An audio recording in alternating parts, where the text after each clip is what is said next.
আসসালামু আলাইকুম বন্ধুরা। অনার্স চতুর্থ বর্ষের শিক্ষার্থীর জন্য দারুণ সুখবর। তাদের রেজাল্ট খুব তাড়াতাড়ি পাবলিশ করে দিল। যাতে বিশ্ববিদ্যালয় চাইলে সব পারে, কিন্তু তারা চেষ্টা করে না বিদায়, যার ফলে অনেক শিক্ষার্থীদের বছর লস হয়ে যায়। কিন্তু নতুন উপাচার্য স্যার এসে ঘোষণা করেছিলেন 20 তারিখের মধ্যে রেজাল্ট দিয়ে দিবেন, কিন্তু দেখা গেল তার আগেই দিয়ে দিল, যেটা শিক্ষার্থীর জন্য বলতে গেলে দারুণ খুশির খবর।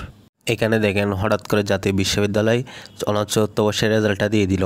এখানে জাতীয় বিশ্ববিদ্যালয় থেকে বিজ্ঞপ্তি দেওয়া হলো, জাতীয় বিশ্ববিদ্যালয়ের অধীনে অনুষ্ঠিত 2022 সালের অনার্স চতুর্থ বর্ষ পরীক্ষার ফলাফল একাডেমিক কাউন্সিল ও সিন্ডিকেটের অনুমোদন সাপেক্ষে অদ্য 17/11/2024 তারিখে প্রকাশ করা হলো। এই পরীক্ষায় 31টি বিষয়ে 846টি কলেজের 2,65,397 জন পরীক্ষার্থী অংশগ্রহণ করে।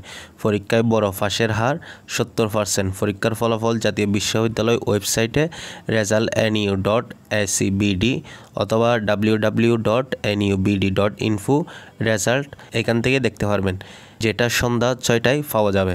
উল্লেখ্য 4 বছরের সম্মানিত ফলাফল সিজিপি আগামী সপ্তাহে প্রকাশ করা হবে। প্রকাশিত ফলাফল কোনো প্রকার অসঙ্গতি বা ভুল ত্রুটি পরিলক্ষিত হলে তা সংশোধন অথবা ফলাফল সম্পূর্ণ বাতিল করার ক্ষমতা বিশ্ববিদ্যালয় কর্তৃপক্ষ সংরক্ষণ করে। তো যারা চতুর্থ বর্ষের শিক্ষার্থী আছেন তাদের জন্য খবরটা কিন্তু দারুণ খবর, কেননা আপনাদের রেজাল্টটা খুব তাড়াতাড়ি দিয়ে দিল। তো আপনি কীভাবে রেজাল্টটা দেখবেন সেটা নিয়ে ভিডিও আসতেছে। আশা করি ভিডিওটা বুঝতে পারছেন। ভিডিও ভালো লাগলে অবশ্যই লাইক করুন, শেয়ার করুন, পাশে দেখা চ্যানেল নতুন হয়ে থাকলে অবশ্যই সাবস্ক্রাইব করবেন। আর যারা ফেসবুক পেজ দেখতেছেন তারা অবশ্যই ফলো দিতে বলবেন না। ধন্যবাদ সবাইকে। আল্লাহ হাফেজ।